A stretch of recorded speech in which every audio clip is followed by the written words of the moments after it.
ओम श्री सच्चिदानंद समर्थ सद्गुरु साईनाथ महाराज की जय। गुरु मध्य स्थितम विश्वम विश्व मध्य स्थितो गुरु गुरुर्विश्वं न चान्योस्ति तस्मै श्री गुरवे नमः। तस्मै श्री गुरवे नमः। सदानिम्बवृक्षस्य मूलाधिवासात् सुधाश्राविणं तिक्तमप्यप्रियन्तम् तरुङ्कल्पवृक्षादिकं साधयन्तम् नमामीश्वरं सद्गुरुं साईनाथं। नमामीश्वरं सद्गुरुं साईनाथं। नमामीश्वरं सद्गुरुं साईनाथं। బాబా గారి అనుగ్రహంతో, బాబా గారి ప్రేరణతో శ్రీ ఆయనవాడి వెంకటరావు గారి గృహంలో ఏర్పాటు చేసుకున్న నెలవారీ సత్సంగానికి ఇచ్చేసిన సాయి పాదులు నేను మనందరి తరపున బాబా గారి దివ్య పాదపద్మం సాష్టాంగ నమస్కారం చేస్తున్నాం. అలాగే తమ నామస్మరణ, తమ చరిత శ్రవణం, మననం, నిధి వ్యాసం చేసిన మహర్భాగ్యాన్ని మనందరికీ అనుగ్రహించిన సమర్థ సద్గురు సాయినాథుని దివ్య చరణాలకు సాష్టాంగ నమస్కారం చేస్తూ నాధ్యాత్మ గురు గారి పాదపద్మాలకు నమస్కారం చెల్లిస్తున్నాం.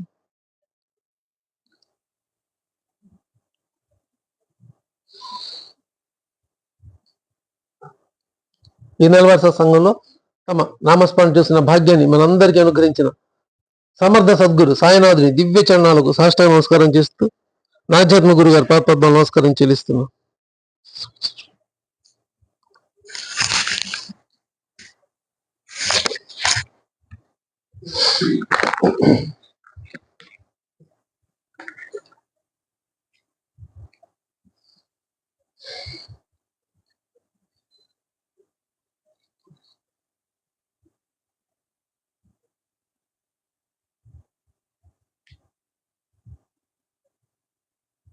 కరుణించి కాపాడయ్యా సాయి, అజ్ఞానము తొలగించయ్యా సాయి, అజ్ఞానము తొలగించయ్యా. మరువలేము నీ నామం, విడువజాల నీ పాదం. నన్ను నేను మరిచే వరకు, నిన్ను నేను కలిసే వరకు, నన్ను నేను మరిచే వరకు, నిన్ను నేను కలిసే వరకు.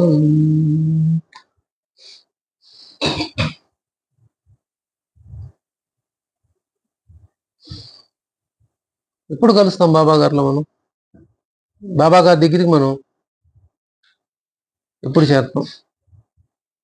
నన్ను నేను మరిచే వరకు, నిన్ను నేను కలిసే వరకు. మనల్ని మనం ఎప్పుడు మర్చిపోతాం?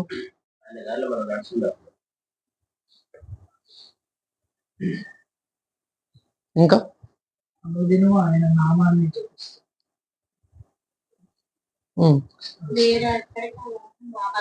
ఆయన పాదాలు ఎల్లప్పుడు ఆయన పాదాలు నన్ను నేను మరిచే వరకు, నిన్ను నేను కలిసే వరకు. నన్ను నేను ఎప్పుడు మర్చిపోతాను? నేను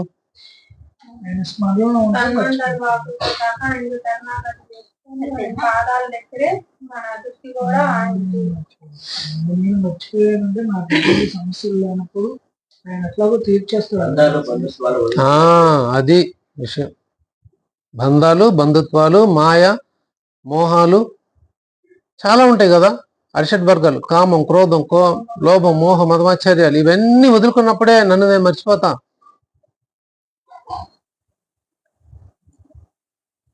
రజోగుణాన్ని, తపోగుణాన్ని, సత్వగుణి మూడింటిని కూడా అధిగమించాలి. అధిగమించినప్పుడే నన్ను నేను మర్చిపోతాను. నేను అప్పుడు మాత్రమే నేను బాబాగారి పాదాల్లో కలుస్తాను, బాబాగారిలో నేను అవుతాను.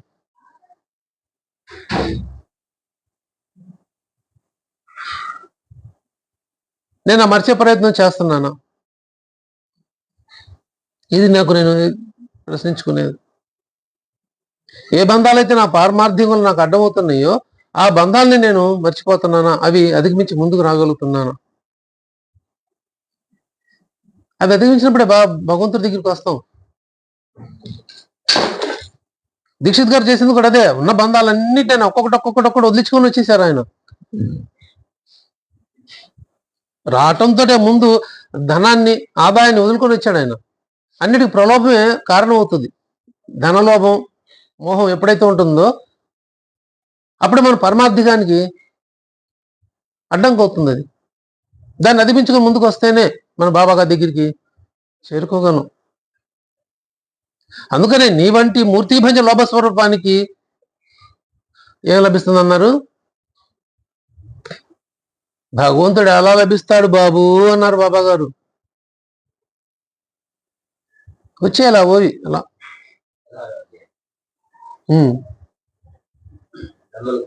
బ్రాహ్మణ కోరిచు వ్యక్తి ఏం వదులుకోమన్నారు? ముందు లోభం వదులుకో. ఆ లోభం వదులుకున్నప్పుడే నీకు ఆ బ్రహ్మం కనిపిస్తాడు అయ్యా, లేకపోతే నీకు అసలు మార్గమే కనిపించదు నీలాంటి మూర్తిమైన లోభ స్వరూపానికి.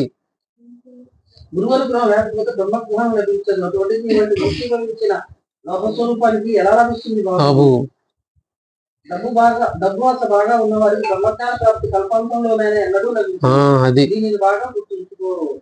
అది బాగా దీక్షిత్ గారు ఎరుగున్నాడు కాబట్టే ఆయన బాబా గారి దగ్గరికి వచ్చేసాడు. అంతే.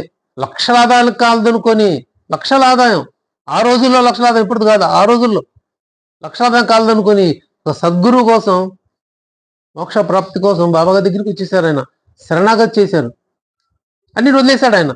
అందుకే రజస్తమ సత్వగుణాలు మూడింటిని కూడా అధిగమించిన ధీరుడు ఎవరనంటే దీక్షిత్ గారు. అందుకే గురుభక్తి అప్పుడే అధిష్ఠించింది, మామూలుగా కాదు. అది అంత తేలికైన విషయం కాదు. నేను అనుకుంటుంటే అబ్బా నేను చాలా మంచివాడిని, నేను చాలా ఇదివాడిని, నేను చాలా మంచిదాన్ని, నేను ఎప్పుడు ఈ ఆధ్యాత్మికత మునిగి ఉంటాను, లేకపోతే సత్య పారాయణ చేస్తాను, అనవర్త సత్సంగాల్లో పాల్గొంటూ ఉంటాను, లేకపోతే సత్కథాశ్రవణాలు ఉంటాను, నేను ధన్యభాగ్యం అనుకుంటాం. ఎప్పుడు మనం ధన్యభాగ్యం అవుతాం? ఇవన్నీ అధిగమించుకుని ముందుకు వస్తేనే.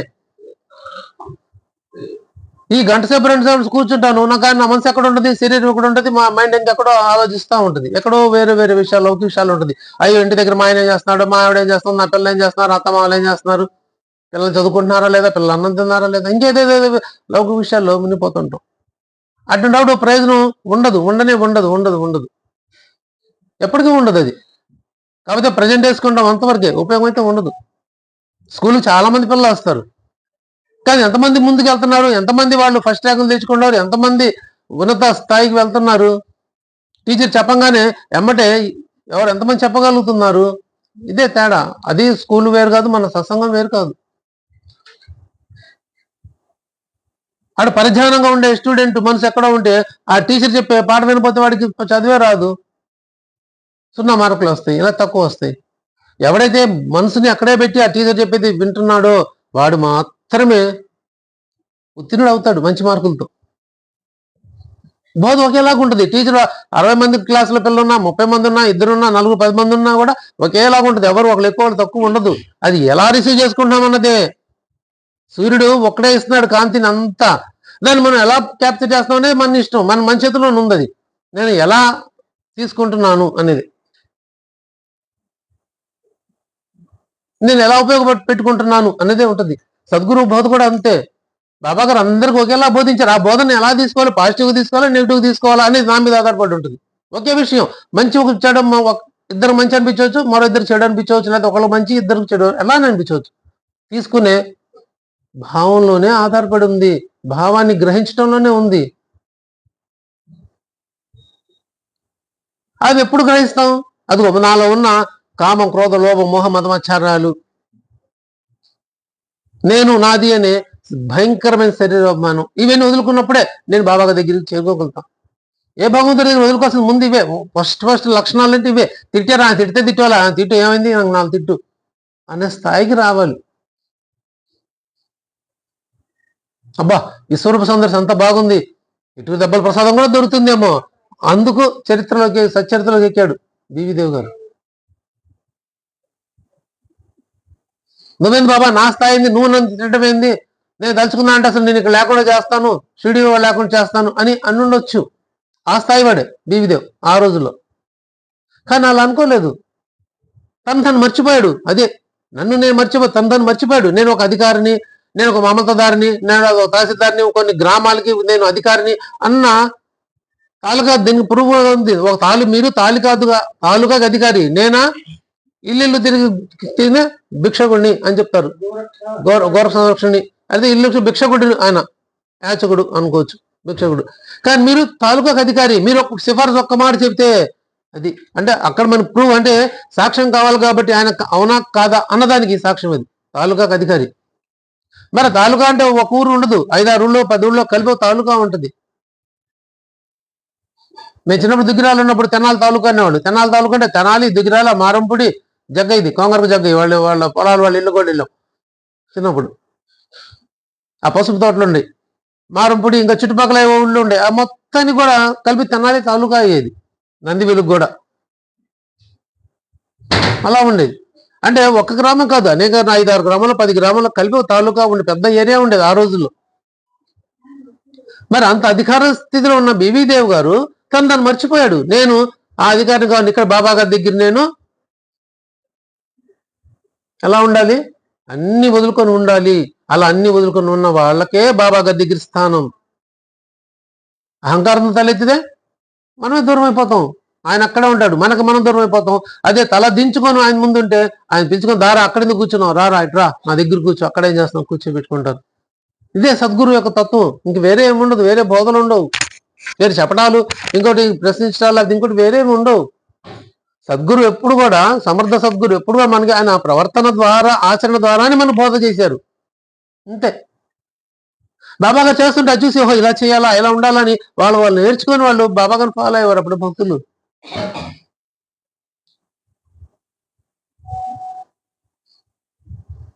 నేను బాబాగారి భక్తుడిని, నేను బాబాగారి సేవ చేయటం సంజంగా వాస్తవ సద్గురు సేవ ఏంటంటే సద్గురు చెప్పిన మార్గంలో నడవటం అంట. నడుస్తూ ఆయన గురించి మనం 10 మందికి తెలియజేయటం, ఇదే సద్గురు సేవ అంతే. పలకలు కాదు, పూలు కాదు, ప్రసాదాలు కాదు, ఇంక వేరే వేరే ఏం సేవ. చాలా మంది చాలా చేస్తున్నారు, వాళ్ళు నిజంగా బాబా తత్వమే తెలియదు. వాళ్ళు మైకులు పట్టుకోవడాలు, వాళ్ళు రికార్డింగ్లు చేసుకోవడాలు, వాళ్ళకు అంతకు తప్పితే ఇంక వాళ్ళకి ఎందుకు వాళ్ళకి తెలియదు వాస్తవం. ఇంకా వాళ్ళ గురించి చెప్పుకోవడం కూడా అనవసరం. అలాంటి వాళ్ళు చాలా మంది ఉన్నారు. నిజమైన బాబాగా తత్వం తెలిసిన వాళ్ళు ఎంతమంది ఉన్నారు. గుళ్ళకు చాలా మంది వెళ్తారు, మందిరాలకు గురువారం వస్తే కిక్కిరిసిపోతా ఉంటారు. ఆ హారతుల టైంలో, ప్రసాదాల టైంలో. మొన్న ఒక ఆయన చెప్తున్నాడు, ఒక హారతి టైం కొంతమంది వస్తారంట, హారతి భజన టైం కొంతమంది ఉంటారంట, ప్రసాద టైం మొత్తం నిండిపోతారంట, అసలు ఖాళీ ఉండదు. ప్రసాదాలు అయిపోతారు, ఒక్కళ్ళు కనిపించరు. అంటే ఇప్పుడు దేని భక్తులు వెళ్తున్నారు, ఎవరు ఎందుకోసం వెళ్తున్నారు, ఎవరు కూడా మనం ప్రశ్నించుకోవాలి. ఎవరైనా సరే ప్రసాద భక్తులుగా మిగిలిపోతున్నాం మనం. బాబా తత్వాన్ని బాబా తెలుసుకున్న భక్తులుగా ఉండట్లేదు. ఆ హారతి పట్ల ప్రీతి ఏదో అయిపోయింది, ఆ 4 పాటలు పాడతారేమో, రైట్ అయిపోయింది. ఆ తర్వాత అది ప్రసాదాలు వస్తాయి. ఆయన చెప్తాడు, ఆయన తీసేద్దాం, విసుగు పుడుతుంది మాకు, తీసేద్దాం అన్న భావంలో కూడా వచ్చేసాం మేము కూడా అన్నారు. కొన్నాళ్ళు తీసేశారంటూ కూడా మళ్ళీ కంటిన్యూ అవుతుంది అది. తెలియదు అంటే ఎక్కడి నుంచి ఎక్కడికి వెళ్తుంది అది.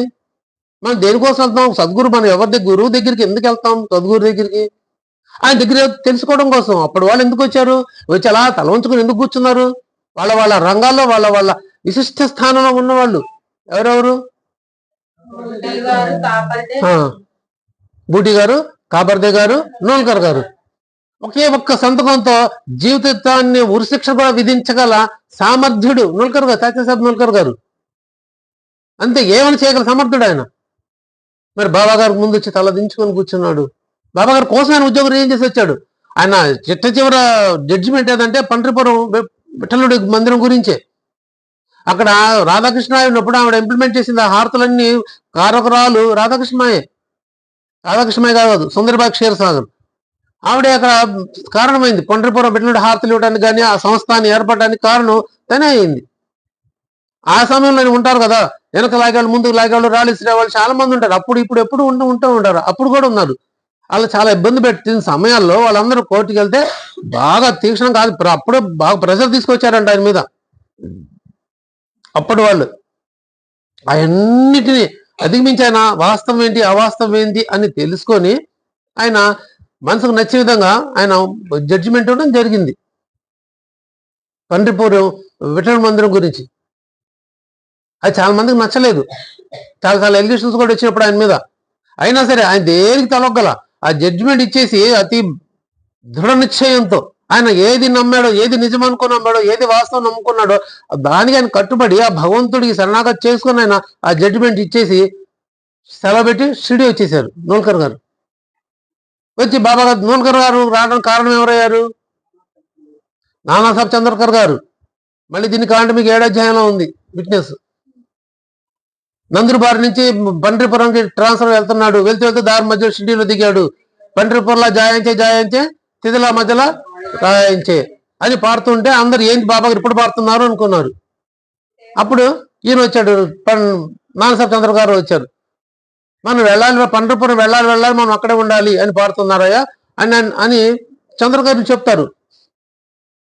అంటే సాక్ష్యం దానికి కావాలి కాబట్టి అది. సో అప్పుడు ఈయన మామూలు గారికి అక్కడ ట్రాన్స్ఫర్ వెళ్ళారు. సో మామూలు అంటే అక్కడ కూడా ఆయన తాలూకా అధికారి. ఆయన ద్వారా నోల్కర్ గారు షిరిడి రాబడ్డారు. చంద్రకర్ గారి ద్వారా సుందరబాగ్ క్షీరసాగర్ గారు షిరిడి రావడం జరిగింది. ఇంకా జడ్జిమెంట్ వచ్చి ఆయన బాబా ప్రార్థించుకున్నారు. బాబా ఒక దృఢమైన గట్టి నిర్ణయం తీసుకొని నేను తీర్పిచ్చాను. నా చిట్ట చివరి తీర్పు ఇదే కావాలి బాబా, నన్ను మీరు రక్షించండి, నన్ను మీ దగ్గర చేర్చుకోండి అని బాబా గారు ప్రార్థిస్తాడు నోల్కర్ గారు. ఇంకింత ఈ తర్వాత నాకు ఇంకొద్దు, ఉద్యమం వద్దు, ఈ తీర్పులు వద్దు, ఇంక నేను ఇవ్వలేను, ఇదే నాది చిట్ట చివరి తీర్పు, పాండవిట్ల గుడికి సంబంధించింది అని చెప్పని బాబా ప్రార్థించుకుంటారు. ప్రార్థించుకొని బాబా గారి దగ్గర ఆశీర్వాదం తీసుకుని వెళ్తారు. ఇంకంతే. ఈ మళ్ళీ ఆయన ఉద్యోగం చేయలేదు. వెళ్ళాను రాజీనామా ఇచ్చేసి వచ్చేసి షిరిడీలో ఉండిపోయారు శాశ్వతంగా. ఇది సద్గురు గుర్తుపెట్టుకునేది. అందుకు హారతి ఇచ్చింది. ఊరిని ఏది రాదు బాబా గారి దగ్గర. ఎప్పుడైనా మనం ఏది ఊరినే పొందలేము, పొందుతాం అనుకుంటే అది మన బ్రహ్మ మాత్రమే. ఆయన ఏ సేవ ఇచ్చాడన్న ఆయన అనుగ్రహం ఉంటేనే. ఇప్పుడు అన్నదానం చేస్తున్నాం, చేయమని నేను ఛాలెంజ్ చేస్తాను, రమ్మని ఎవరు వస్తారు? ఆ ఒక్కళ్ళిద్దరే చేస్తున్నారు, మిగతా ఎందుకు రాలేకపోతున్నారు? వాళ్ళ అర్హత లేదు, అంతే, దట్స్ ఆల్. లేదు, ఎందుకు లేదు? ఆయన పట్ల భక్తి లేదు, ప్రేమ లేదు, ఆర్తి లేదు, చెయ్యాలని సేవ లేదు. అది ఉంటే ఖచ్చితంగా ఇస్తాడు, అది లేని వాళ్ళకి ఎవరికి ఇవ్వడు. సత్సంగాల పట్ల ప్రీతి కూడా ఉండి నేను వెళ్ళి కూర్చోవాలనుకున్న వాళ్ళు మాత్రమే తెచ్చాను కూర్చోబెడతారు, లేకపోతే గడప కూడా పక్కన ఆయన ఆ ఆలోచన కూడా వెళ్ళాలి అన్న ఆలోచన కూడా రానివ్వరు. ఇదే సద్గురు గొప్పతనం. ఏది ఊరినే రాదు బాబా గారి దగ్గర. ఆయన ముందు వచ్చి మనం కూర్చున్నాము, నా సొంత ప్రయత్నం ఉంటే కానే కాదు, బాబా గారి పర్మిషన్ ఉంటే వచ్చి ఆయన ముందు కూర్చుంటాం. ఆయన అనుమతి లేకపోతే ఆ కూడా కదలదు. ఎవరు నా అనుమతి లేకుండా ఇంటి గడపలో కాలు బయట పెట్టగలరు అంటారు బాబా గారు. సత్సంగానికి వచ్చి బయటపడి మనం ఇంట్లోంచి వచ్చి సత్సంగం బాబా గారు కూర్చోవాలని ఆయన స్మరణ చేసుకోవాలని బాబా గారు అనుమతి ఉంటేనే, లేకపోతే కాదు. ఆయన అనుమతి లేకపోతే రాని. ఎప్పుడు అనుమతిస్తారు? ఆయన పట్ల మనం ఆరుతున్నప్పుడు. అరే నాకు సత్సంగాలు కావాలి అని ఆర్తి ఎక్కడో ఏదో చూసింది, అది కాదు, నా మార్గం వేరే ఉంది. తను ఎప్పుడైతే ఆరాటపడిందో యాదృచ్ఛంగా బాబా గారు పరిచయం తెచ్చి కూర్చోబెట్టేశారు, శాశ్వతంగా కూర్చోబెట్టారు. ఇది ఆర్తి ఉంటే అలానే చేస్తారు బాబా గారు. ఎప్పుడు చూడాలి, ఎప్పుడు వెళ్ళాలి, గురువుని ఎప్పుడు దర్శించుకోవాలి, దీక్షగా పత్తపించబట్టే అదిగో కాకా నువ్వే కాదు నేను నీకోసం ఎదురు చూస్తున్నాను, అందుకే శ్యామానగర్ పంపించాను. ఆయన ఎదురు పంపించి మరి పిలిపించుకుంటారు ఆర్తి మనకు ఉన్నప్పుడు. అంతే. అది లేనప్పుడు ఆయన దగ్గర మనం ఏం సాధించుకోలేము. ప్రతి దానికి ఒక అర్హత ఉంటుంది. 1వ క్లాస్లో చేరాలన్నా అర్హత ఉంటుంది, 2వ క్లాస్లో చేరాలన్నా అర్హత ఉంటుంది, 3వ క్లాస్కి వెళ్ళాలన్నా అర్హత ఉంటుంది. ఈ క్లాస్ పాస్ అయితే వాడు పక్క క్లాస్లోకి వెళ్తాడు, లేకపోతే వెళ్ళడానికి లేదు. కారణం పరీక్ష పాస్ అయితే వెళ్తాం, లేకపోతే ఇక్కడే ఉండిపోతాం. అంతే. ఏదైనా అర్హతను బట్టే వస్తుంది. ఆ అర్హతను మనం సద్గురు దగ్గర సంపాదించుకోవాలి. ఆ సంపాదించుకోవడం ఏం చేయాలి? మళ్ళా నాలో ఉన్న దుర్గుణాలన్నిటి ముందు ఆయన పాదాల దగ్గర పెట్టేయాలి. ఆ పెట్టినప్పుడే ఆయన మన వెనక చూస్తారు. ఈ అహంకారం నా మీద పెట్టు అన్నప్పుడే కదా. ఆయనకు అడగలేదు, అడగకుండా నేను అర్పించేశాడు అహంకారాన్ని. ఈ రోజు నుంచి నేను అహంకారం చూపించను అని అనుకున్నారు కాబట్టి హేమడ్ పంత్ గారు ఆయనకి అదృష్టాన్ని శాశ్వత కీర్తినిచ్చారు. కీర్తి అహంభావనాన్ని అడిగి తీసుకున్నారు. పెట్టు, నా దగ్గర పెట్టండి, పెట్టేశాడు. అమ్మటే అడిగింది ఇచ్చేశారు, అంతే. నా గురువు 2 పైసలు అడిగారు, అడగగానే ఎమ్మటే ఇచ్చేశారు, ఇంకంతే. అంతే, ఇంకేం అడగలేదు. వెనక ముందు ఎందుకు అడిగావు, ఏంది, ఏం అడగలేదు. 2 పైసలు ఇచ్చేసాను, అంతే, రా, అంతే, ఎమ్మటి పెట్టి తెచ్చేసుకున్నారు. మనం అలా సమర్పించగలుగుతున్నాం బాబా గారికి. అలా సమర్పించాలంటే నన్ను నేను మర్చిపోవాలి. నేను మర్చిపోవాలంటే నాలో ఉన్న అహంభావం, అహంకారం, దుర్గుణాలు ఏవైతే అన్నీ నేను మర్చిపోవాలి. నేను కాదు అనుకున్నాడు కాబట్టి దీక్షిత్ గారు కూడా సర్వస్వ శరణాగతి చేస్తున్నారు కాబట్టి ఈ డబ్బు నాది కాదు, ఈ డబ్బు ఎవరిదిరా? నాది కాదు బాబా, మరి ఎవరిదిరా? మీదే అని బాబా గారిది అనుకున్నాడు కాబట్టి ఆయన వెళ్ళకుండా తలంచుకుని కూర్చున్నాడు. అలా దోషుడితో ఆ వెండి నాణాలు పంచి పెడుతుంటే అసలు చల్లమే లేదంట మొహంలో. అయ్యో ఏందని కూడా కొన్ని సంవత్సరాల కష్టం ఫలం అది. 1 సంవత్సరం 2 సంవత్సరాలు కాదు, కొద్ది సంవత్సరాల ఫలం అది. అందుకని 1000 వెండి నాణాలు ఇచ్చాడు ఆ రోజుల్లోనూ. అంత అంటే చూడండి, ఎంత ప్రాపర్టీ అతనికి వచ్చి ఉంటది. అంత బహుమతి ఇచ్చాడంటే ఎంత వచ్చి ఎంత లబ్ధి పొంది ఉంటాడు అవతల అతను. కాబట్టి అంత ఇచ్చాడు. మరి వాటి పట్ల విమోహం ఉందా, వ్యామోహం ఉందా? లేదు. ఆయన మర్చిపోయాడు. నేను కాదు, నేను బాబా గారు వాడిని. అందుకనే మాకు సిగ్గు లజ్జ ఏవి మాకు లేవు. గురువు చెప్పింది చేయడం వరకే. ఎందుకు చెప్పారు, ఎందుకు చేయలేదు మాకు తెలీదు. అవన్నీ మా గురువు చూసుకుంటాడు, మా సంబంధం లేదు. మీ చేయమని పని చేయడమే నాకు కర్తవ్యం. అదే వారి భూషణం. అంతే. భూషణం అంటే కిరీటం. గురువాజ్ఞ ఎవరైతే చెప్పాడు ఆచరించుకెళ్తారో అదే వాళ్ళ కిరీటం, అదే గుర్తింపు తెస్తుంది. అంతే. ఎవరు ధిక్కరించారో వాళ్ళు ముందుకు పోలేరు. ఎవరైతే ఆజ్ఞాపాలన చేస్తారో వాళ్ళని మాత్రమే ఆయన గుర్తుంచుకుంటారు. ఎనలేని సుఖాన్ని పొందుతారు అన్నారు బాబా గారు. ఎనలేని సుఖం అంటే ఏంటది? లౌకిక సుఖాలు కాదు, ఆధ్యాత్మిక సుఖం. అంత చిక్కని సుఖం ఆధ్యాత్మికత. ఇహాన్ని మర్పించి పరలోకాలకు తీసుకెళ్లే సుఖం ఆధ్యాత్మిక సుఖం. అది ఆయన ఇస్తానంటారు. నా దగ్గర బళ్ళు ఉన్నాయి రా బాబు, వచ్చి తేలంట. ఒక్కడు ఆ కొడుకు రావట్లేదు అని బాధపడేవారంట బాబా గారు. బళ్ళు తెచ్చుకుని తోలుకెళ్ళమంటుంటే కూడా నా కొడుకు రావట్లేదు అన్నవారంట. పాపం ఎంత బాధపడి ఉంటే ఆ మాట ఉంటారు బాబా గారు. మనం ఏం తీసుకెళ్తున్నాం? కనీసం రిక్షా బళ్ళు కూడా సజ్జలు కూడా తీసుకెళ్ళట్లేదు మనం తెచ్చుకోవడానికి, బళ్ళు కాదు. మరి ఇంక మనం ఏం ప్రయోజనం పొందుతాం బాబా గారి దగ్గర? అన్ని ప్రశ్నలే. ప్రతి ప్రశ్నకి మన దగ్గర సమాధానం ఉండాలి. నువ్వుకెళ్ళమంటున్నాడు ఆయన. ఇస్తాను తీసుకెళ్ళమంటుంటే మనం తెచ్చుకోలేకపోతున్నామే. ఆ ప్రయత్నం కూడా చేస్తున్నామా లేదా?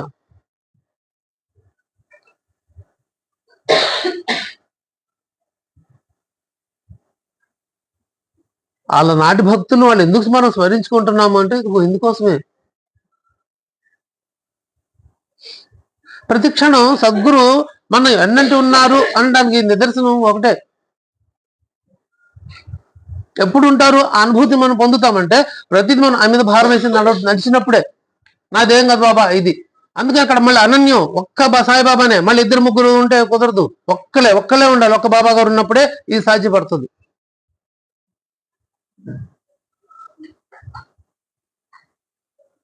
నన్ను అనన్యంగా శరణు తెచ్చిన వారినే చూస్తాను అన్నారు. నన్ను అనన్యంగా అంటే నన్ను ఒక్కనే. భగవద్గీత కృష్ణుడు చెప్పింది కూడా అదే. అనన్యంగా నన్ను పూజించే వాడిని ఎప్పుడు చూస్తాను అని ఆయన చెప్పింది కూడా అదే. బాబా గారు చెప్పింది అదే. అల్లా చెప్పినా అదే. యేసు ప్రభు చెప్పినా అదే. ఎవరు చెప్పినా ఇదే మాట. నేను అన్యంగా పూజిస్తున్నానా, లేదా ఇంకా వేరే వేరే దేవీ దేవతలను ఆరాధిస్తున్నానా, ఆశ్రయించున్నానా అనేది నాకు నేను వేసుకోవాల్సిన ప్రశ్న. నేను ఒక్కచోట ఉన్నప్పుడే నేను లబ్ధి పొందుతాను, ఫలితాన్ని పొందుతాను.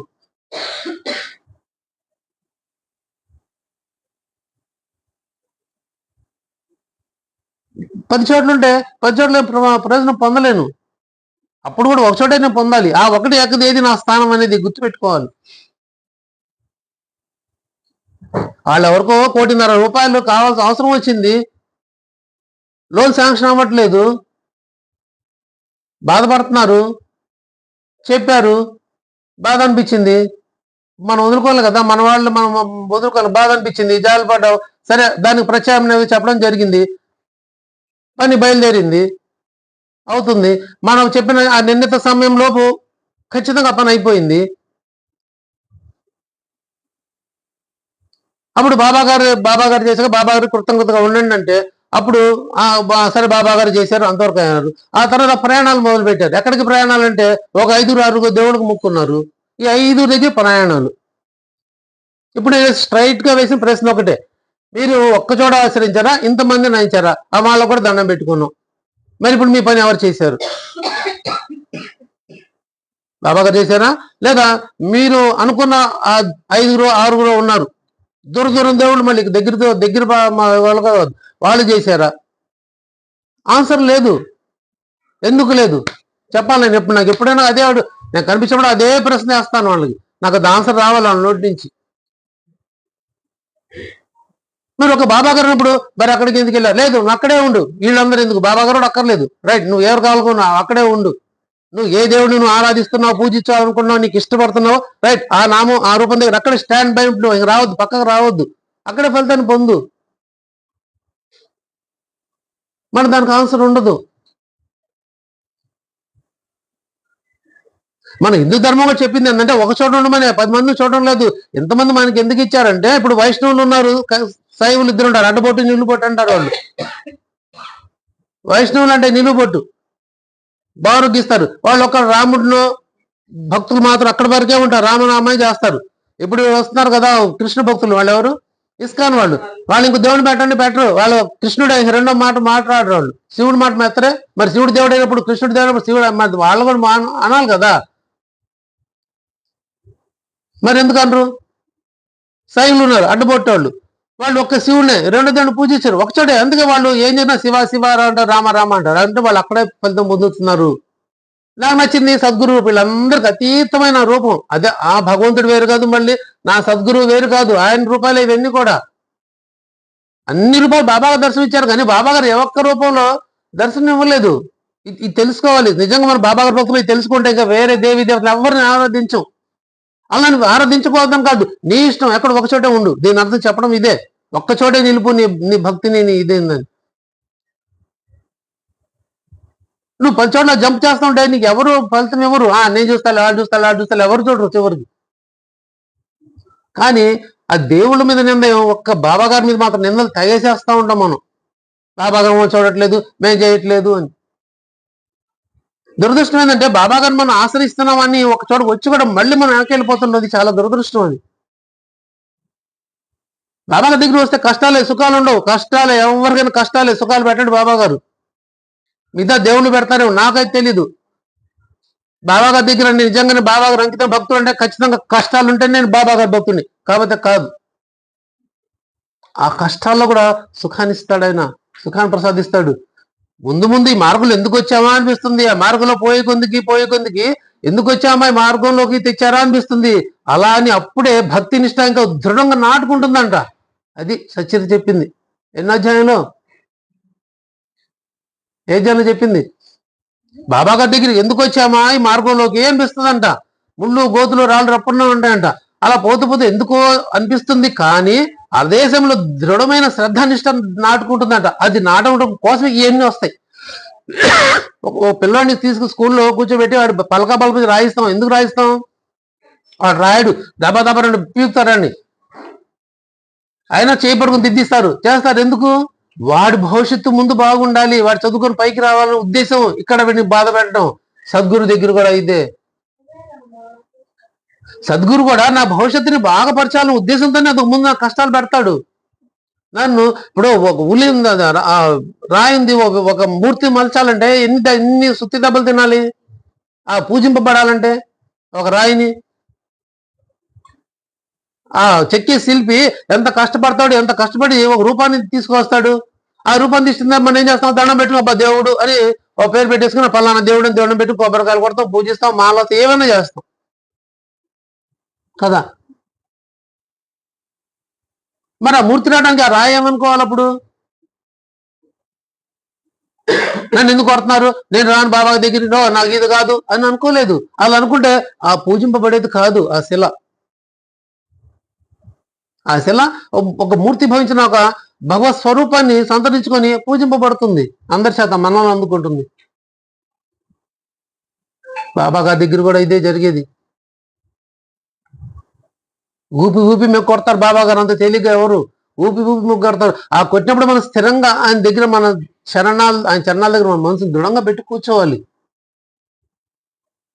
ఒక్కసారి బాబా గారు మనం చేయబట్టుకుంటే, మనం ఆయన వదిలినా ఆయన మనల్ని ఎప్పటికీ వదలరు, ఎప్పటికీ వదలరు. మనం మర్చిపోయిన ఆయన మనల్ని మర్చిపోడు. ఎప్పుడో 3 సంవత్సరాల క్రితం చూసి మర్చిపోతే, దండం పెట్టి మర్చిపోతే, తర్వాత వచ్చిన తర్వాత బాబా గుర్తు చేశారు. నేనప్పుడు ఇదే షిరిడి రావడం మొదటిసారి కదా, నేనప్పుడు చూశాను అని. నాకు అసలు పరిచయం లేదే అనుకుంటే తర్వాత గుర్తుకొచ్చింది బాబాగారు. అది కూడా బాబాగారు రెస్పాండ్ గుర్తు ఇచ్చారు. నేను పోతా ఫోటో షాప్ లో దండం పెట్టుకున్నాను, నేను మా బాగా మర్చాను, నా బాబాగారు నన్ను మర్చిపోలేదు. అనుభవాలు ఇస్తారు.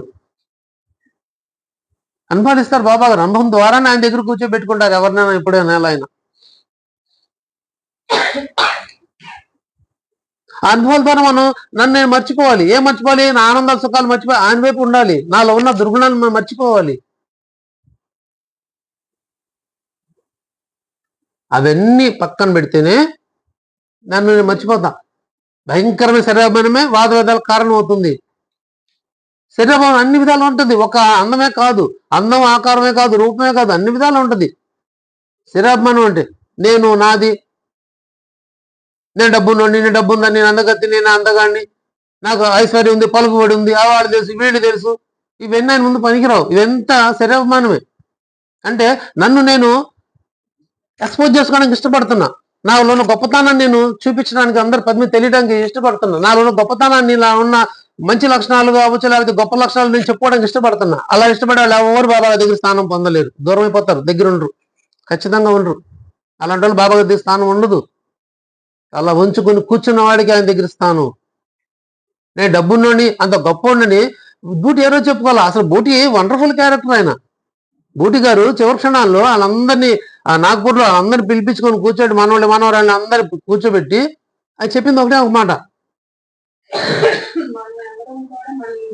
షిరిడీలో మీరు షిరిడీ వెళ్ళినప్పుడు మీరు ఎక్కడా కూడా మీకు అధికారం లేకపోతే ఈ మా తాతగారు కట్టించారు, మా నాన్నగారు కట్టించారు ఈ బూటి మందిరం అనే అహంభావన, అహంకారాన్ని మీరు ఎప్పుడు ఎక్కడ ప్రదర్శించకూడదు. అసలు మీరు వెళ్ళింది కూడా వాళ్ళకి తెలియకూడదు. మామూలు భక్తులు ఎలా వెళ్తున్నారో మీరు అలానే వెళ్ళి రావాలి తప్పితే అది ఇది మా తాతయ్య కట్టించాడు, మా ఇది కట్టించాడని మీకు మీరుగా ఎవరికి చెప్పడానికి వీలు లేదు. ఒకవేళ చెప్పడం ప్రయత్నించారా ఆ మరుక్షణమే మీకు పతనం స్టార్ట్ అవుతుందని నేను చెప్పాడు ఆయన. ప్రామిస్ చెప్పారు ఆయన, వాగ్దానం ఇచ్చాడు ఆయన అందరికి. అంతే. ఎవరు ఈ రోజు కూడా బూటి వారసులు వస్తారు, ఖచ్చితంగా వస్తారు, వెళ్తారు. కానీ ఎవరికి తెలియదు. ఈ రోజు ఎవరికి తెలియదు, సంస్థానం వాళ్ళకే తెలియదు బూటి గారి వారసులు ఎవరంటే ఎవరు చెప్పలేరు. ఇది ఆయన కోరుకుంది. ఆయన మర్చిపోయాడు. నేను ధనవంతుడిని, నేను అగర్భ శ్రీమంతుడు అనే మాట మర్చిపోయాడు. దీనికి మళ్ళీ ఆ మూలశాస్త్రం వచ్చినప్పుడు మళ్ళీ ఎవిడెన్స్, ప్రతి దానికి సాక్ష్యం కావాలంటే మనకు ఉంది. ప్రతి సత్యతాధారంగా ఏదైనా నిరూపించబడింది. మూలశాస్త్రి వచ్చినప్పుడు ఇలా కొత్త బ్రాహ్మణుడు పిలుచుకురా అని చెప్పి, అంటే ఈయన ఎక్కడ దిగాడు? ఎవరింట్లో దిగాడు ఈ కొత్త బ్రాహ్మణుడు? మూలశాస్త్రి గారు ఎవరింట్లో బస్ చేశారు?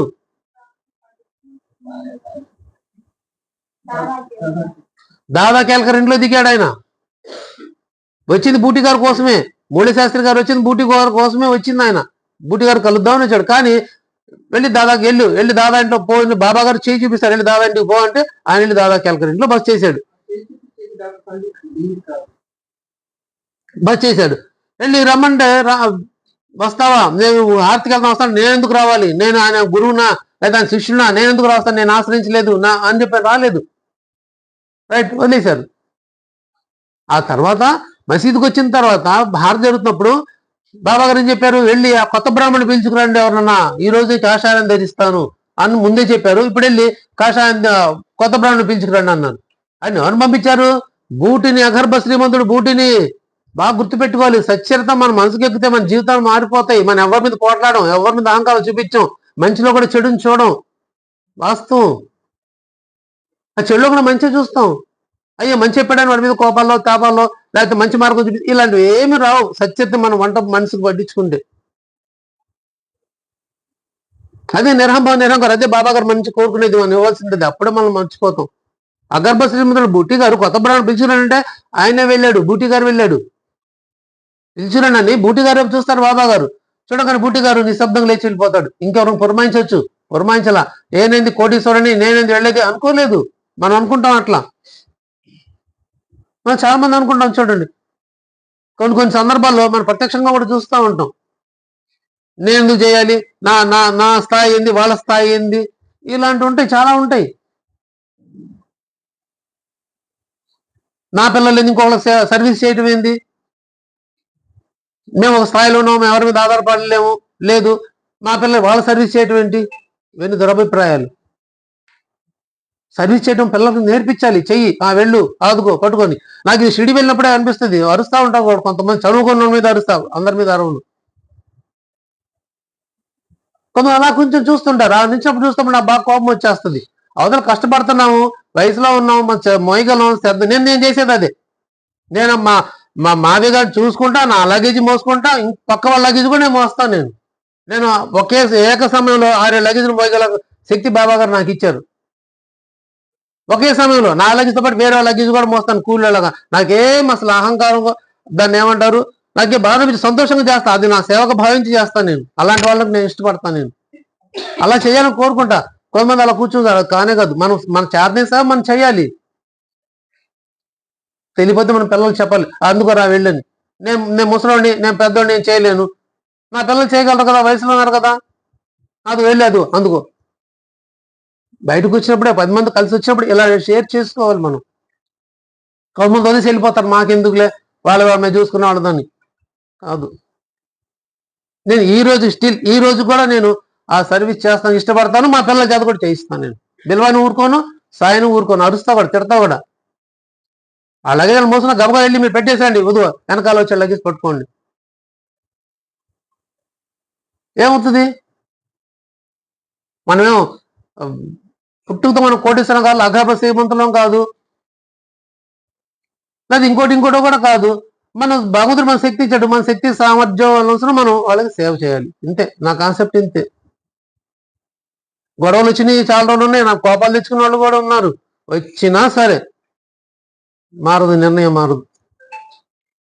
చేసే మంచి పని మనం 10 మంది మంచి నేర్పించాలి. పొద్దున వాడి భవిష్యత్తు అదే పనికి వస్తుంది ఖచ్చితంగా. ఆ రోజు ఇలా చేయబట్టే కదా ఇలా అని. అది 100 మంది 150 మంది షిడి ఎలా తీసుకెళ్ళి అలా తీసుకొస్తున్నాం, ఇవన్నీ మాటలు పడి తీసుకొచ్చి కూర్చుండి పని పక్కన. బూటి గారు అలా అనుకోలేదు. నేను శ్రీమంతుడిని, నేను వెళ్ళి తీసుకురావడం బాబా అని మనసులో అనుకోలేదు. ఆ కొత్త బ్రాహ్మణాన్ని పిలుచుకురండి, అది ఇదే విఘ్నత ఇక్కడే తెలుస్తుంది. గొప్ప వాళ్ళ విఘ్నత ఇక్కడే మనకు అర్థమవుతుంది. సంస్కారాలు కూడా అంటారు వీటిని. మనం కింద కూర్చోగలిగిన కింద కూర్చోవాలి, కూర్చోని పైన కుర్చీలో కూర్చోబెట్టాలి. ఇప్పుడు సత్సంగాలు కావచ్చు, సత్సంగాలే తీసుకుందాం. ఎక్కడో మనకి ఎందుకు సత్సంగాలు తీసుకున్నాం అనుకోండి, మన పిల్లల్ని కింద కూర్చోగలం. మనం కింద కూర్చోవాలి, కుర్చీలో కూర్చోకూడదు. ఆంటీ కూర్చోండి, అంకుల్ కూర్చోండి, అమ్మ కూర్చోండి, తాతయ్య కూర్చోండి, ఇలా కూర్చోబెట్టాలి. మనం కింద కూర్చోగలం కదా. మనం కుర్చీలో కూర్చొని వాళ్ళు కింద కూర్చోవడం లేదా ఇబ్బంది పడుతుండటం అది కరెక్ట్ భావం కాదు. ఈ సంస్కారాలు మనం నేర్పించాలి మన పిల్లలకి. మనం నేర్చుకుంటుంటే మన పిల్లలు నేర్చుతారు. కూర్చోలేని ఎలా కూర్చోలేరు. కూర్చోగలిగిన వాళ్ళం ఖచ్చితంగా కింద కూర్చొని తీరాలి. అక్కడ అహంకారం కాదు, మాదేంది అన్న అహంకారం వస్తే అక్కడ బాబా గారు పనిచేయదు. దానికి ఉదాహరణ బూటి గారే. ఎవరన్నా కొత్త బ్రాండ్ పిలుచుకురండి రా అని చూస్తే బూటి గారు చూస్తే బూటి గారు లేచి ఎమ్మడే వెళ్ళిపోయారు. ఇంక 2 మాట మాట్లాడకుండా వెళ్ళి అయ్యా బాబా గారిని తీసుకురమ్మంటున్నారు. ఇంకోళ్ళని పంపించొచ్చు ఉండొచ్చు, బూటి గారని ఇంకోళ్ళు వేరే పంపించండి, బాబాను పంపించుండొచ్చు. అక్కడ ఆయన ఒక ఆ విఘ్నతని, గురువాగ్ని చూపిస్తుంది అక్కడ బూటి గారి విషయంలో. వెళ్ళి పిలుచుకొచ్చాడు. బూటి గారు వెళ్ళబట్టే అన్నచ్చాడు, అది వచ్చాడు కాదు. ఆ 3 శాస్త్రి అంత కట్టాడు, మామూలుడు కాదు. బూటి గారు వెళ్ళబట్టే ఆయన అంత కోటీశ్వరుడు. ఆయన్ని స్వయంగా ఆయనే వచ్చి పిలుస్తున్నప్పుడు వెళ్ళకపోతే ఏం బాగుంటుంది. ఒక్క క్షణం అటు తడపడాయిస్తే అటు ఇటు ఆలోచించాడు. ఆయన ఆలోచించి అమ్మ బూటి గారు వచ్చి పిలిచారు కాబట్టి మనం వెళ్ళకపోతే బాగోదు అని వచ్చాడు. ఇంకోళ్ళైతే వచ్చాడు కాదేమో. అందుకే బాబా గారు బూటి గారు చూశారు, అప్పుడు వచ్చాడు ఆయన. అప్పుడు దాకా రాలేదు.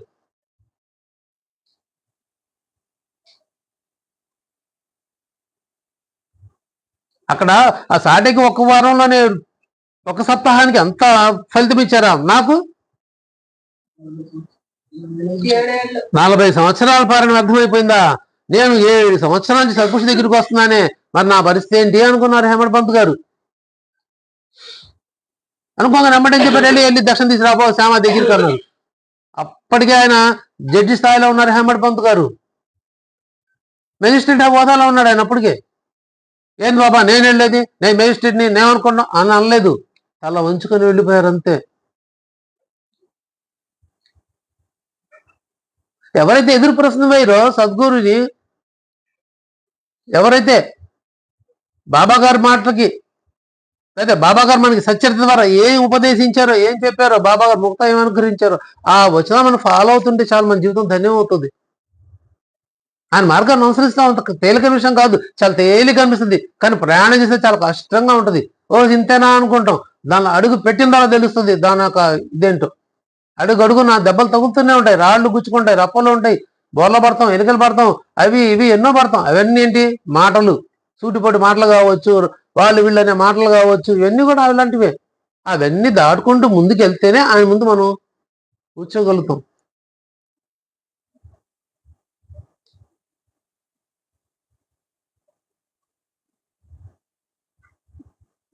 ఎదురు ప్రశ్నించకుండా వెళ్ళారు కాబట్టి హేమంత్ పంత్ గారు ఆయనకు కావాల్సిన మెసేజ్ ఎంత బాబా గారు అదిగో ఆ కథ చెప్పించి ఏం కథ చెప్పించారు?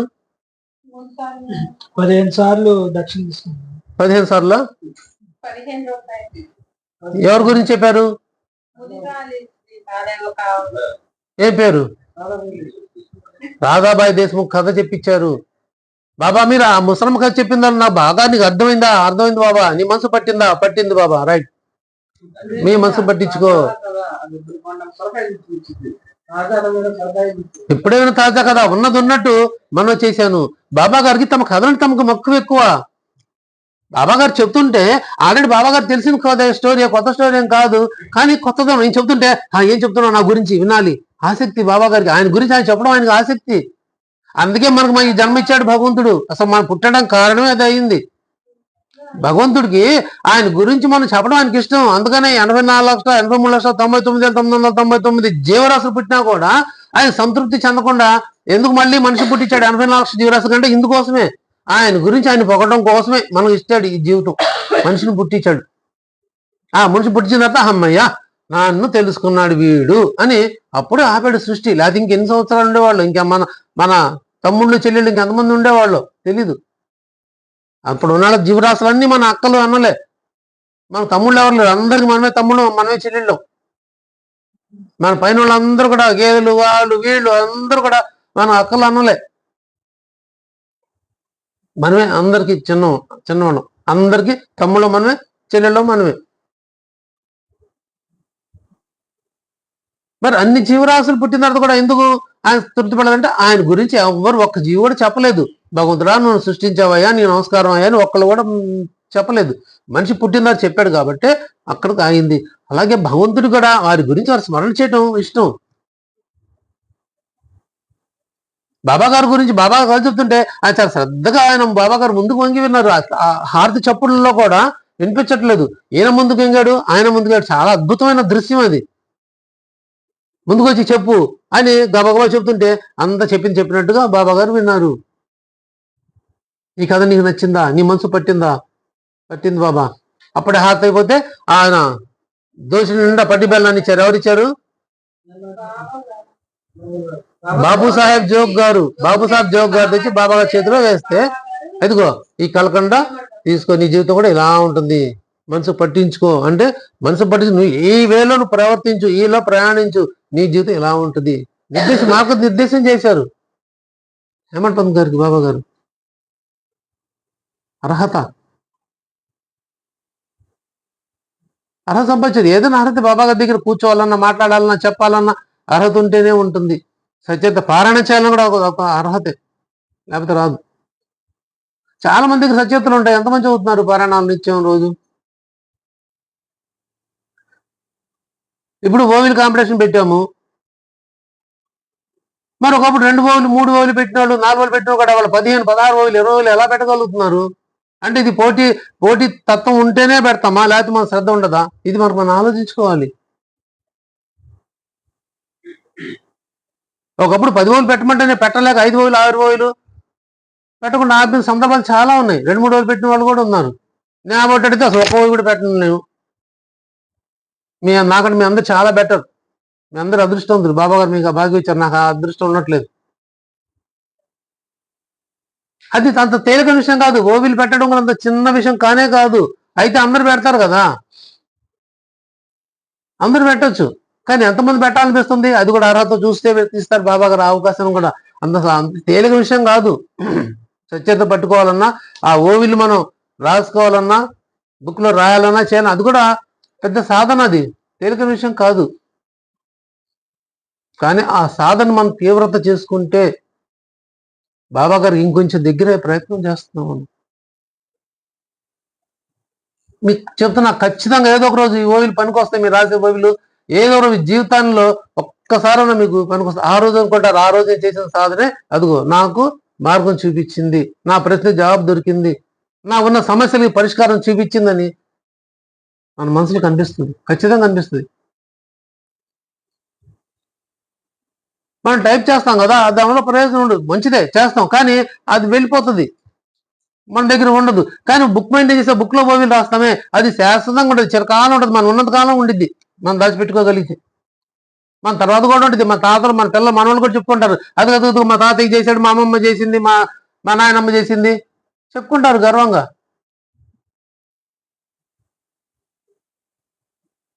మనకి ఆశ్చర్యం వస్తుంది, మనం ఇంత సాధన చేసామా అని.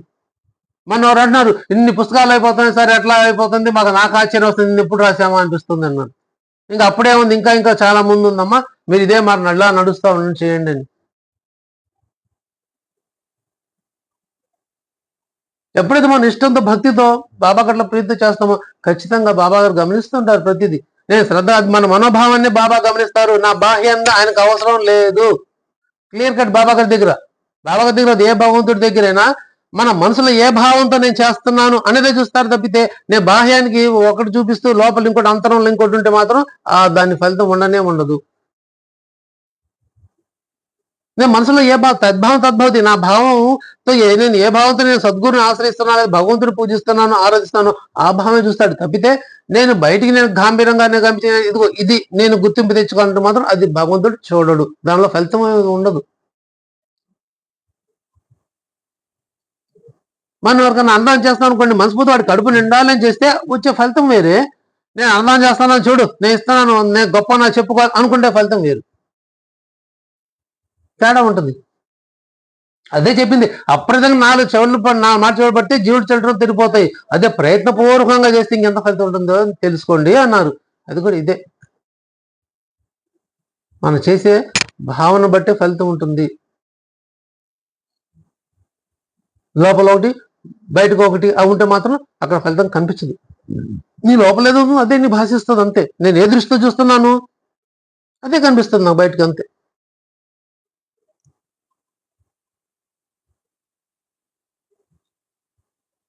మన మనోభావాన్ని బట్టి మనకి అనుభవాలు కూడా కలుగుతూ ఉంటాయి. అందుకనే మీ మనసును నావే పండించండి, మీ దారి నావే పండించండి, మీ ఆలోచన నావే పండించండి అన్న బాబా గారు అందుకోసమే. నేను చెడు ఆలోచన చేస్తున్నానా, ఆ చెడు ఆలోచన ఆమె వైపు పండిస్తే అమ్మో పాపం వచ్చిద్దేమో, లేకపోతే ఏం పొంది ఎందుకులే బాబా గారు అనుకుంటారేమో అని భావన నాకు ఎప్పుడు వస్తుందో ఆ చెడు ఆలోచన నా మనసు నుంచి డిలీట్ చేస్తాను, ఇంకా అది ఉండదు. అందుకు మీ మనోవర్తులన్నీ నా వైపు పండించండి అన్నారు. మనం మళ్ళించగలుగుతున్నామా? మనం మనసుకు ప్రశ్న.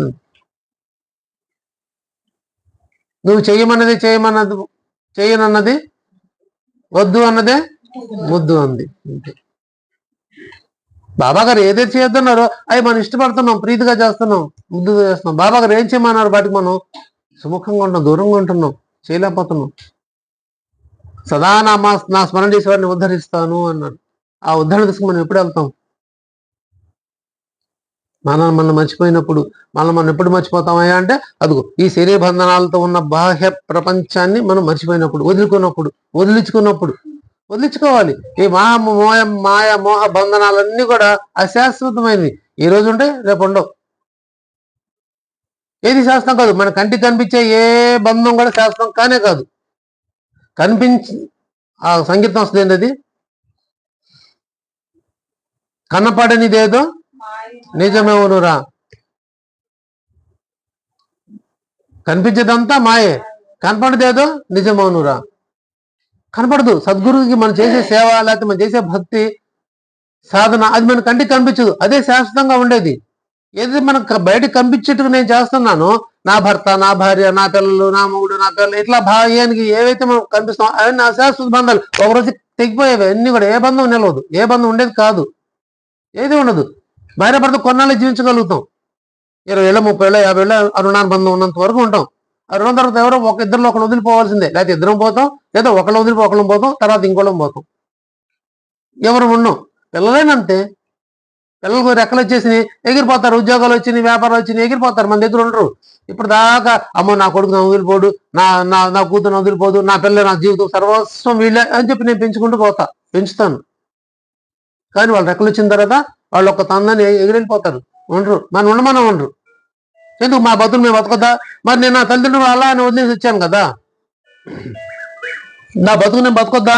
మా జీవితాలు మేము చూసుకోవద్దా? ఎప్పుడు మీ దగ్గర ఉండి మీరు చూసుకుంటూ ఉండాలా అని నా తండ్రిని నేను ఎలా వదిలేచ్చాను, రేపు నా పిల్లలు కూడా నన్ను అలా వద్ది తన్నేసి వెళ్ళిపోతారు, నన్ను చూడరు. ఖచ్చితం మనం ఏది ఇచ్చామో తిరిగి అదే పొందుతాం, అది ఏ బంధమైనా సరే.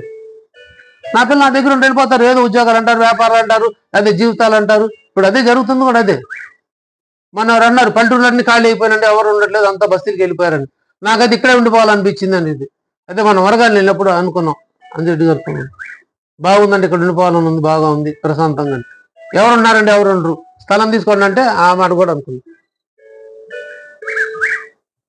అంటే ఎట్లా ఉంటుంది? ఊరే వదిలిపోయినప్పుడు నన్ను వదిలి ఎందుకు వెళ్ళిపోతారు. ఎవరు బతుకులు వాళ్ళు అయినప్పుడు వెళ్ళిపోతారు. నేను నా తల్లిదండ్రులు చూస్తే వాడు ఎప్పుడో ఏదో ఖచ్చితంగా గుర్తుపెట్టుకుంటాడు. అమ్మ మా నాన్న మా అమ్మని మా నాయనమ్మ చూశారు, అదే మా అమ్మమ్మని మా తాతయ్యని చూశారు, లేకపోతే వాళ్ళ అన్నదమ్ములను చూశాడు, మా బాబాయిని పెద్దలను చూశాడు, మా అత్తయ్యని మామని చూశాడని అనుకుంటే వాడు ఖచ్చితంగా ఏదో రోజు వాళ్ళని కూడా అలా అని చూస్తాడు. నేను ఎవరిని చూడుకొని అన్ని వదిలించుకొని నా జీవితం అనేది, నా ప్రపంచం నాది, నా భార్య, నా పిల్లలు, నా కూతురు, నా కొడుకు, నా జీవితం వాడు కూడా రేపు అదే వేళ వెళ్తాడు. ఆ రోజు నాన్న నువ్వు చూసావా, అమ్మ నువ్వు చూసావా ఖచ్చితంగా నిలబడి ప్రశ్నిస్తాడు. అంటే మరి అదే బాబా చెప్పింది, నువ్వు ఏది ఇచ్చావు తిరిగి అదే పొందుతాం. మన బాబా గారికి మనం ఏ భావంతో ఎలా ఇస్తున్నామో తిరిగి అది నుంచి మనం అదే రిసీవ్ చేసుకుంటాం. అందుకే మనం ఎప్పుడు సద్భావనలు కలిగి ఉండాలి, సత్ప్రవర్తన కలిగి ఉండాలి. మనం ఉన్న ఈ 6గురిని ముందు బయట పంపించేయాలి, శత్రువుల్ని. మనలో ఉన్న భయంకరమైన శరీరం ఏదైతే ఉందో అది దాన్ని ముందు వదిలించుకోవాలి. ఆ వదిలించినప్పుడే నన్ను నేను మర్చిపోయిన వాడిని అవుతాను, నేను మర్చిపోతాను. అప్పుడు నాకు బాగా ఇంకెవడు, నన్ను వాళ్ళు తిట్టినా, విమర్శించినా, రాళ్ళేసినా, రప్పలేసినా నాకేం తగలదు. అదే సత్పురుషులు చేసేది. సత్పురుషులు చర్యలు అవే, వాళ్ళకి ఏం తగలవు. రామ మహర్షి గారంట పాపం వెళ్ళి ఆ కొండ మీద కూర్చొని, ఏం కొండ అది, అరుణగిరి, అరుణాచలం కొండపైన కూర్చొని ఆయన ధ్యానం చేసుకుంటుంటే వచ్చి తేంటికి కుట్టిపోతా ఉండేవంట. తేంటికి లక్షణం ఇది, ఎక్కడిది కుట్టింది అది ముళ్ళు దేశం వెళ్తుంది. ఒక్కో జీవుడు, భగవంతుడు ఒక్కో జీవికి ఒక సహజ లక్షణాన్ని ఇచ్చాడు. ఒక్కో జీవికి ఒక్కొక్కటి. అంటే వాళ్ళ యొక్క వృత్తిని, అంటే అవి వాటి చేసే పనిని వాటిని సంరక్షించడం కోసం ఇచ్చిన సహజ గుణం. తేంటికలుగా అవి ఎందుకు ఇచ్చాడు ముళ్ళు?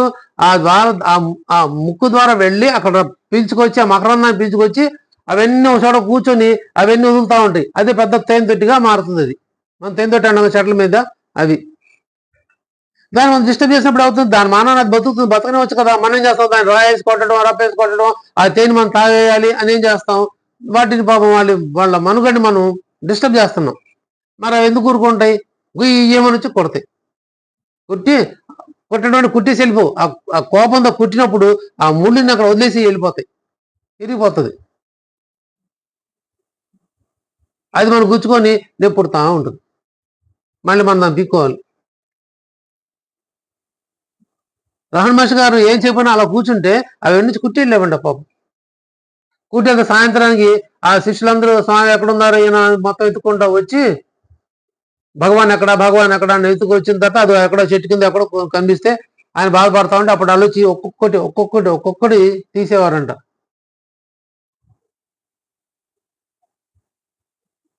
దీనిలో 2 అంతరార్థాలు ఉన్నాయి.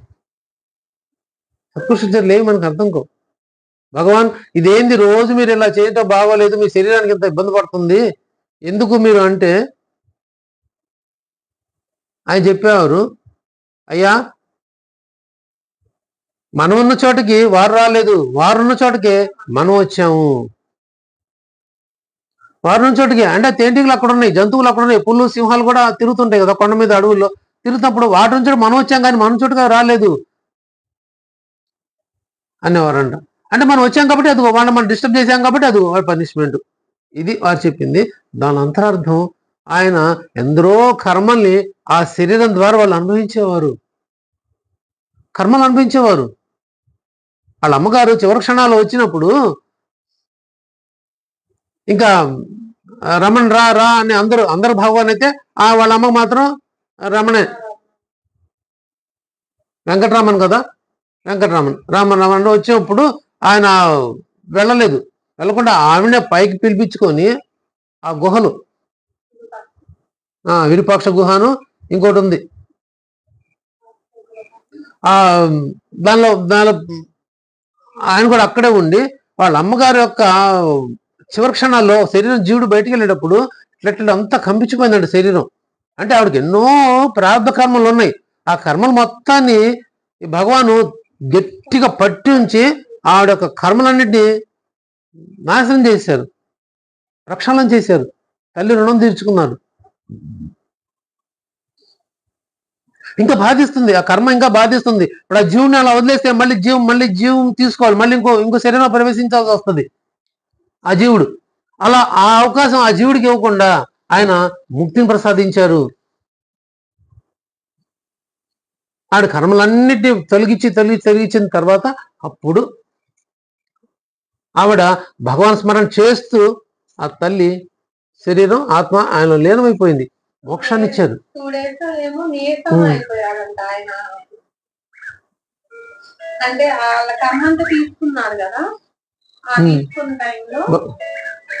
బాబా గారు ఏం చేసేవారు? మన కర్మలు తీసుకొని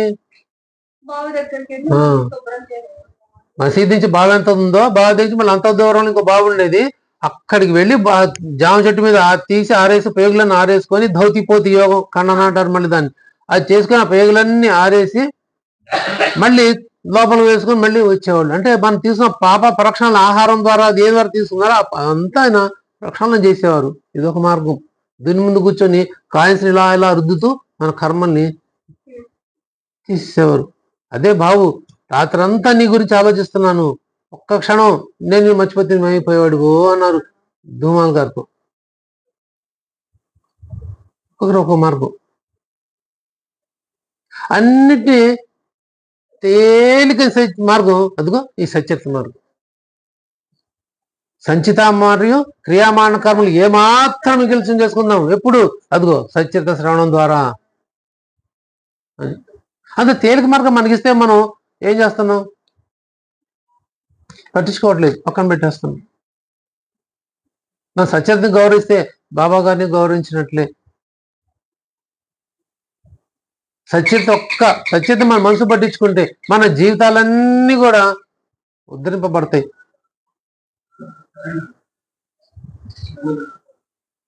చివరికి మనం ఏ కర్మను లేని నిష్కాములమయ్యి మనం బాబా గారి దగ్గరికి చేరిపోతాం. అన్ని వదులుకొని మనల్ని మనం మర్చిపోయి, అలా మనల్ని మనం మర్చిపోయి బాబా గారి పాదాల దగ్గర అంకితం అయ్యేలాగా బాబా గారు మనందరినీ అనుగ్రహించమని బాబా గారి దివ్య పాపను ప్రార్థిస్తూ వేడుకుంటూ శ్రీ సచ్చిదానంద సమర్థ సద్గురు సాయినాథ్ మహారాజ్ కీ జై.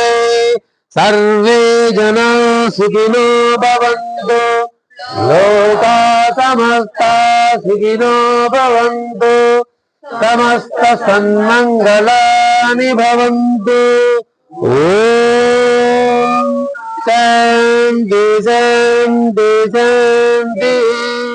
కరచరణ కృతం వా కాయజం కర్మజం వా శ్రవణనైనజం వా మానసం వా పరాదం విదితమవిదితం వా సర్వమేతద్ క్షమస్వ.